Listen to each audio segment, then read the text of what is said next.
it's Nancy. Hopefully you are enjoying the new setup and microphone. Today I wanted to answer some questions that I got on Twitter. Two of these were DM'd to me. One I saw tweeted by my Bud Organizer memes, and I thought I would make a trifecta and answer all three. If you have questions about working on campaigns, organizing, donating to campaigns, any of that, please put them down below and don't forget to like and subscribe. With that, let's get into the first question. The first question is, help! How do I calculate a win number when redistricting has occurred?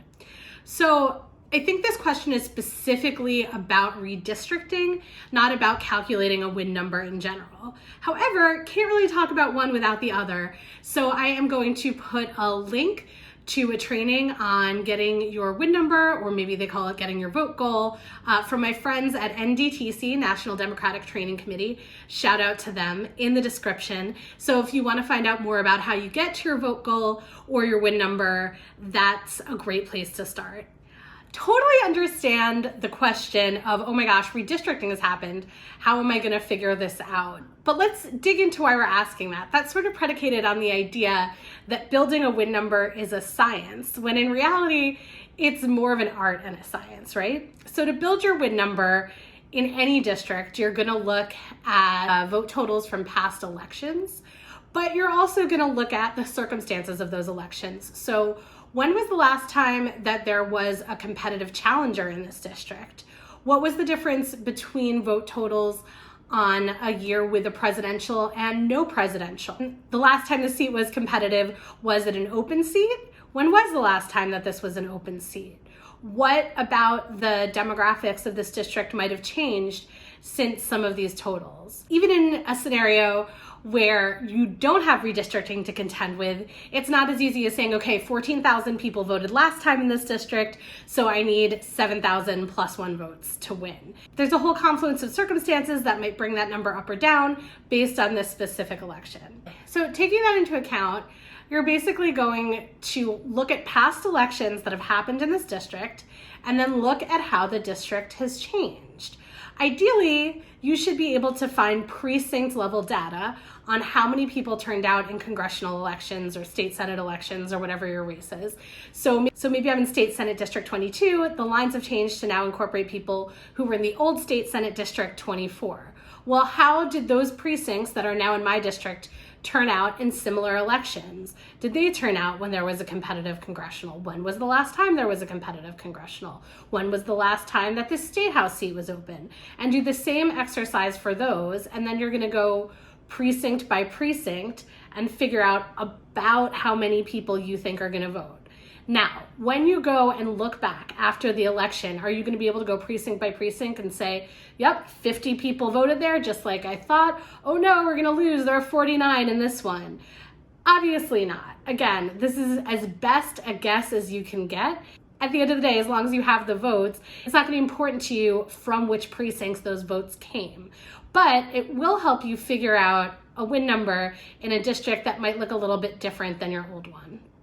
From there, you can start figuring out how to organize in both the old and new pieces of your district, reaching out to different communities, and hopefully having success. Next question I got was from someone who had interviewed for an organizer job a week ago, hadn't heard back, and wanted to know if it was appropriate to follow up.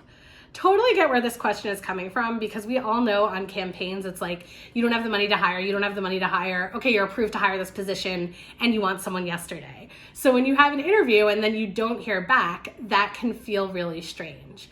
But putting yourself in the hiring manager's shoes, there are any number of reasons why people could have gotten busy. Maybe there's a fundraising deadline somewhere. Maybe someone was out sick and someone else was covering for them.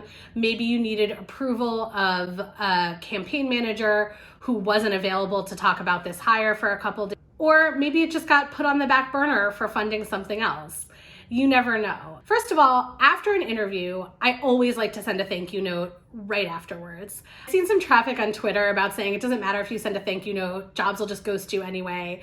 That's bad behavior that hiring managers should not be engaging in, but I still really want to encourage you to send a thank you note because it shows that you're interested in the job. And a lot of times with jobs on campaigns and in progressive nonprofits, that passion and interest in the work is really important. So within a day after your interview, you want to send an email to a hiring manager saying, hey, Nancy, thanks so much for the great conversation about the Nancy Leads for Senate campaign. I'm super excited, especially knowing that you are investing in relational organizing. That's something I did on X and Y campaign and would love to develop further working for you. Looking forward to hearing back.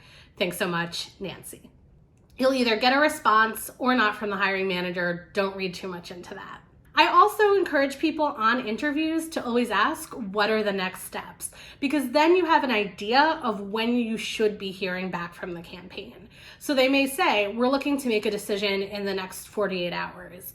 And then if you haven't heard from them in a week, that's a great reason to follow up. Or they may say, we're doing all of first round interviews, we're hiring 15 organizers and hoping to let people know in 2 weeks. And then you know, okay, I don't need to follow up next week. Generally, if someone says that they will have already followed up with you, so for example, if they said, we're hoping to make a decision in 48 hours and you haven't heard, it's acceptable to follow up. You want a really politely phrased email. Hi, Nancy, I'm just checking in again about the organizer position. Again, I'm really excited. I know that you said you were hoping to make a decision over the weekend, so I just wanted to check in and see where things are at. Thanks so much. Low pressure, reminding them that they gave you a deadline, but super low key. If you don't have a deadline, so you don't know when you're expecting to hear back from people, I would say in not election world, so in like more nonprofit-y world, if you haven't heard back in 2 weeks, it's appropriate to follow up. And in campaign and election world, I would give it like a week and a half and then say that you're checking in. I know the job hunt can be super duper nerve-wracking and the inclination is to just follow up, especially because we're organizers and that's what we do. But give people a little bit of space. If the job's not going to be yours, it's not going to be yours anyway. And good luck out there. I know it's super rough. The last question is the question that I saw on Organizer Meme's Twitter account that I wanted to answer. Is it normal for people to send volunteers to canvas, meaning knock doors, by themselves? And then second question, even if that person is under 18? First of all, I have to say I love this question because I was like, oh good, we're canvassing again. It's been so long since people have been talking about actually door knocking and going door to door. I was refreshed to hear about it. To answer this question, I would say, in general, yes, it is normal and fine to send people knocking on doors by themselves. The gold standard for what you really want to do is get a pair of volunteers who can split a turf, or as it used to be when I was organizing, a physical walk packet. And one person can go up one side of the street and do the odds. The other person can go down the other side of the street and do the evens. And then you can sort of meet at the end of the street, pick your next street or drive to your next place and go from there. This means that there's someone near you, you have a buddy, making sure that you're returning from doors and being safe, someone to keep an eye on you, but it is the most efficient way to get doors done. And sometimes having 2 people show up at your door can feel a little bit intimidating. So for both of those reasons, organizers tend to want you to go to doors alone after you've practiced on 1 or 2, maybe together. This is also like when an organizer schedules a door knocking shift, I'm thinking about you taking your own turf or you taking half of a big turf. So if I give you 1 turf that's meant for 1 person and you knock it with 2 people, that's cut my numbers in half. Now, is that an excuse or substitute for volunteers being uncomfortable? No, but I want to give you some context as to why organizers want people to go to doors by themselves. So that's the perfect scenario, the up and down either side of the street. That said, you shouldn't be sending people to neighborhoods in which they feel unsafe knocking doors.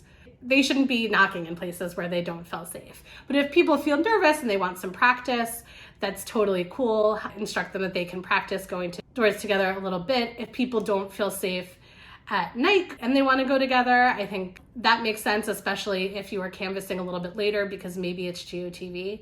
As for sending people under 18 alone to doors, I think it really depends.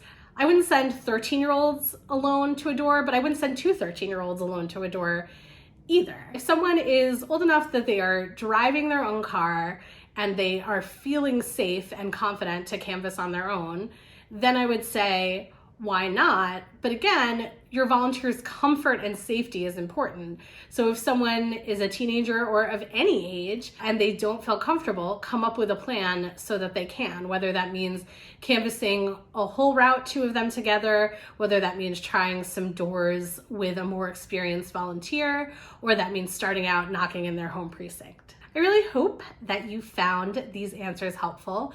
Again, ask me questions below. I would love to take the time to answer them. Feel free to add your own answers. As always, like and subscribe, and I will see you in the next one.